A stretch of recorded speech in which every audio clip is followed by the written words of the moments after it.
Hola oyentes de Radio Sefaradi, bienvenidos nuevamente a Milim, la historia de las diásporas, como siempre de la mano de Alicia Benmergui. ¿Qué tal, Alicia? Muy bien, dispuesta a seguir trabajando en los días que nos restan de este año de tantos aniversarios. Sí. Bueno, vamos a recordarles a los oyentes que esta historia de la que vamos a hablar la pueden leer también algunos capítulos de ella en la página www.milimcultural.com.ar, y si quieren pueden recibir una vez al mes también en su correo electrónico y por supuesto de forma gratuita un boletín sobre noticias o historias de la historia judía, mejor dicho, que escribiendo a cultural@arnet.com.ar.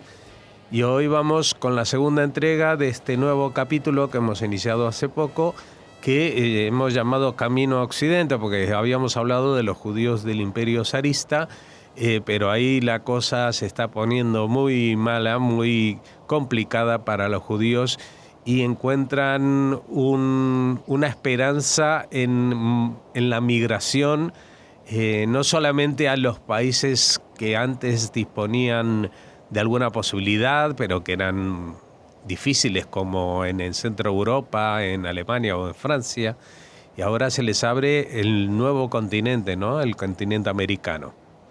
El tema es que en Europa Oriental la situación en general del campesinado y de la gente era durísima.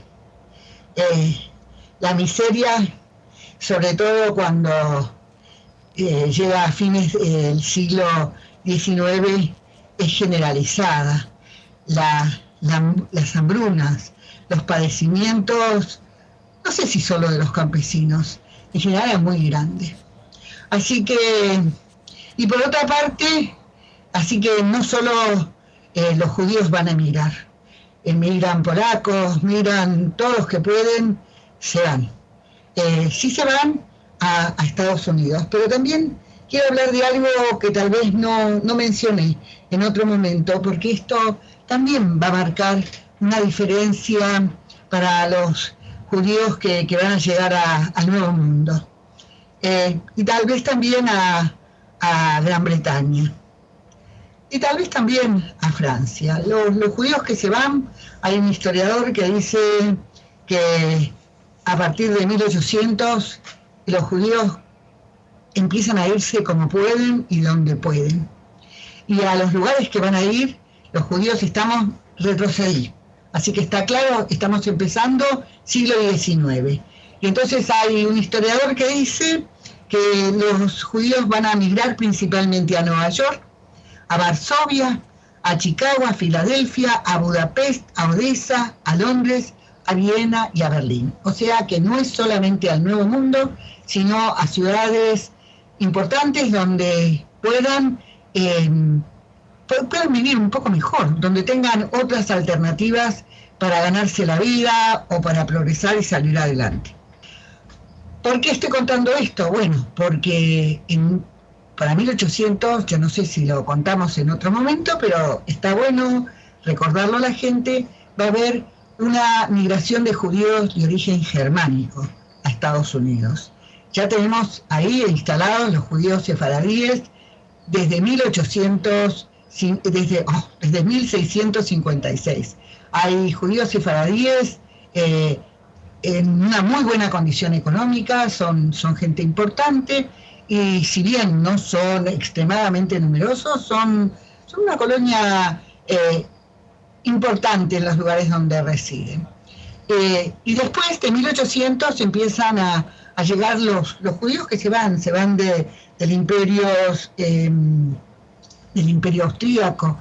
Se van porque no tienen tampoco en los lugares donde ellos residían. En Europa, yo creo que la vez pasada lo dijimos, si vivía el padre tenía derecho solo a quedarse el hijo mayor, viviendo cerca del padre, y eso no en todas partes. En algunas partes el resto de los hijos tenían que irse a buscarse la vida en otros lugares, no lo permitían las leyes de todos estos lugares, sobre todo también del imperio austríaco. Y entonces muchos judíos se van de estos judíos que muchas veces les dicen alemanes, pero yo siempre repito lo mismo. Alemania solo aparece como país en 1870, así que son judíos de distintas ciudades germánicas que van a Estados Unidos y se van a instalar ahí. Y se van a instalar ahí, en general al principio lo van a hacer cerca de las comunidades sefaradíes. Así que va a haber un intercambio. ¿Por qué se instalan cerca de las comunidades sefaradíes? Porque pueden seguir con sus prácticas religiosas, porque tienen la ayuda de estas comunidades, porque pueden conseguir chicas para casarse, por las razones y sobre todo los inmigrantes judíos que buscan la proximidad de los suyos en todos los lugares a donde llegan. Esto va a marcar una diferencia muy grande después, para fines del siglo XIX, cuando empiezan una oleada de pobres inmigrantes que parten de Europa Oriental, que se escapan de la zona de residencia. Es todavía la zona de residencia, porque empieza una oleada de pogroms terribles con el asesinato del zar, creo que Alejandro II. Y entonces, ¿por qué va a marcar una diferencia? Bueno, porque también en Estados Unidos la proximidad entre judíos alemanes y sefaradíes va a dar lugar a la aparición del reformismo, del judaísmo reformista. Créase o no, esa es una iniciativa que llevaron a cabo los judíos sefaradíes. Y lo hicieron junto con los judíos alemanes. Y por si no lo conté en otra oportunidad, lo estoy contando ahora, era una forma de responder al asedio constante de los protestantes, de las religiones evangélicas, que eran más atractivas, más novedosas para los judíos que tenían muchas prácticas muy antiguas, que se las veía como muy atávicas. Entonces la forma de responder de estos judíos sefaradíes y luego alemanes fue hacer una religión más moderna y tal vez más acorde con cosas que se practicaban en Estados Unidos, como la escuela dominical, como lugares para los chicos para jugar, como cuestiones. Ayuda mutua entre los judíos siempre existió, pero desde otros puntos de vista. Y bueno, y además para impedir con estas reformas que los judíos fueran seducidos por este proselitismo que ejercía el protestantismo sobre estos judíos que estaban viviendo ahí. Así que tenemos, para en cuanto empieza la gran oleada migratoria, voy a contar que para 1880 se estimaba que cerca de 60.000 judíos vivían en Nueva York. Y después también va a haber judíos que se van a ir a Francia y otros que se van a Estados Unidos, pero el paso por donde era en Inglaterra, en Liverpool. Y en Liverpool, más o menos para 1880, más o menos, van a bajar. Hay unos 120.000 judíos que deciden quedarse ahí y que se van a ir a Londres, al barrio de Spitalfields. ¿Por qué lo van a hacer? Bueno, porque también ahí hay una comunidad judía establecida, importante y poderosa, y muy alineada, que son los judíos sefaradíes. Que mal siempre significa una aproximación y una posibilidad de ayuda que, por ejemplo, no tuvieron los judíos que llegaron acá para 1890, los judíos que llegan a la Argentina, porque acá no había ninguna comunidad previamente establecida. Así que eso es una diferencia bastante notoria. Y es muy importante contar todas estas cosas para entender qué cosas les están pasando a estos judíos. Y la otra cosa que dice un analista económico es que tanto Estados Unidos como Inglaterra eran países que habían atravesado la revolución industrial y habían creado toda una serie de industrias y cosas donde los judíos eran hábiles y capaces de desempeñarse, porque la mayor parte de ellos eran artesanos. En cambio, en la Argentina sí también habían atravesado para 1880 la revolución industrial, pero principalmente era un país agrícola, donde estaban esperando a los inmigrantes, y a donde más los necesitaban era para desarrollar tareas en el campo acá. Para eso también fueron invitados, cuando los invitó Roca por la propaganda, la pésima y terrible propaganda que habían tenido los pogroms en Rusia y la el rechazo mundial que esto provocó. Bueno, también es importante decir que había un gran antisemitismo en esa época. Estamos hablando de 1880, y los judíos no fueron, como inmigración, no fueron ni bien vistos ni bien recibidos, ni en Gran Bretaña, ni en Estados Unidos, ni en Francia, ni en Alemania. Entre 1880, dice una información, y 1914, Alemania deportó a la zona de residencia miles de judíos, los llamados Ostjuden. Así que había un rechazo muy grande. El otro día creo que le empecé a contar una historia de una chica judía rusa, que la familia tenía todos los pasaportes y tenían todos los pasajes, porque los judíos a veces atravesaban las fronteras sin pasaportes, porque eran refugiados, porque no se los otorgaban, o porque directamente era la única forma que tenían de escaparse. Gran parte de ellos eran refugiados indocumentados, que vivían en una prácticamente casi marginalidad. Y entonces esta gente, yo no me acuerdo si lo conté o no en el otro programa, una chica judía cuya familia tenían todos pasaportes y se habían pagado los pasajes para poder trasladarse de las zonas de residencia, creo que era de la zona de Polonia, no me acuerdo si era a Hamburgo, a Bremen, que eran de los puertos donde ellos salían para América. Cuando pasan por Alemania los estaban esperando y los apresaron. No les dieron ninguna chance de poder dirigirse al puerto por las suyas. Los metieron en unos vagones cerrados, estaban aterrorizados. La chica, esto estoy hablando de 1894, contó esta historia horrible, porque es una historia horrible, es una historia muy, muy fea sobre lo que le pasó a esta gente que está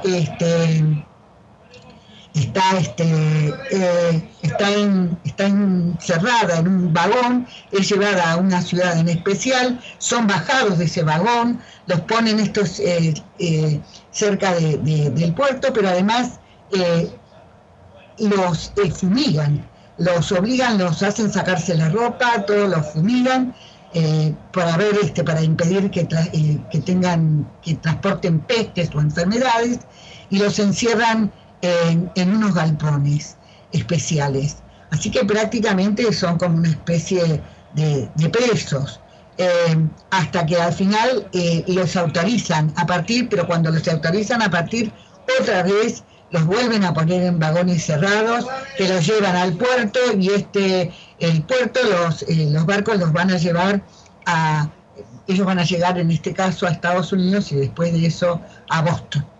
Pero la historia de todo lo que significó para ellos el paso por Alemania fue terrible. Bueno, ¿por qué estoy contando esto? Porque hay historiadores que cuentan que los alemanes nunca quisieron judíos en su territorio, y entonces al no quererlos en su territorio, los estaban expulsando, hasta que la cosa cambió para fines de 1914. Eso no quiere decir que hubiera judíos que se trasladaban así. Había muchos delincuentes, entre ellos había gente que era muy marginal y buscaba la forma de encontrar lugares donde poder vivir más o menos aceptablemente. Con respecto a los judíos que vivieron en Inglaterra, estos van a vivir. ¿Por qué los judíos van a vivir cerca? Esto también es algo que hablan los historiadores. ¿Por qué los judíos se instalan en las ciudades y se instalan en las vecindades? Bueno, porque gran parte de ellos son judíos ortodoxos, y los judíos ortodoxos necesitaban estar en las proximidades para el cumplimiento de los rituales religiosos, es decir, estar cerca de la sinagoga para poderse transportar sin problemas, para poder ir a la yeshivá, para poder las mujeres ir a la mikve, para todo lo que significaba una vida judía de acuerdo a los rituales judaicos. Esto es por una parte, y por otro lado porque estaban todas hay una historia muy importante que está contada en lo que tiene que ver con Nueva York, cuando los judíos llegaron al Lower East Side, porque los judíos se quedan, la mayor parte se quedaron ahí, y después recién se van a Brooklyn cuando se construye el puente que les permite atravesar sin problemas y salir de la ciudad de Manhattan. ¿Por qué se instalan ahí? Bueno, por la misma razón, porque ahí están los lugares de trabajo y porque además, en principio, cuando ellos llegan ahí a Estados Unidos, las comunidades, sobre todo los judíos alemanes, les van a prestar ayuda, pero estos judíos, estos que llegan en 1880, son una sorpresa muy desagradable para estos judíos alemanes, ni qué decir que tiene para estos judíos sefaradíes, que son verdaderamente casi aristocráticos, porque son adinerados, porque tienen un estilo de vida bastante refinado y lo que permite además su condición de adinerados.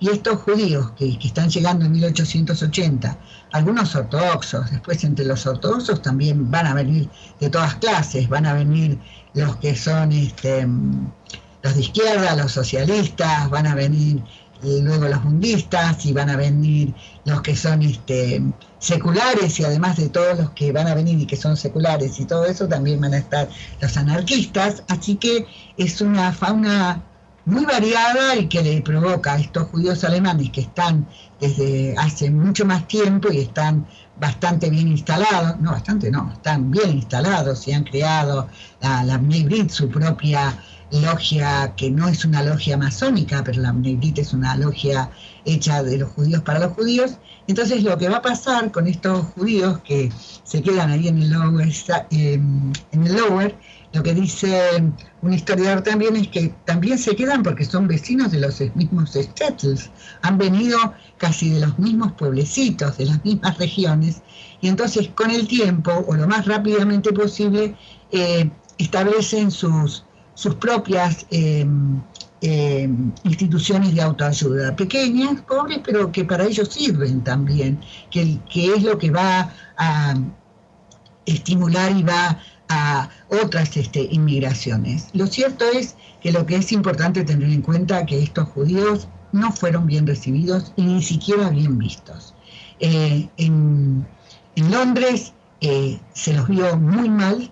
La historia de los judíos, yo me voy a detener después para contar eso, porque es una historia, por lo menos para mí, súper interesante, qué es lo que hicieron estos judíos allí.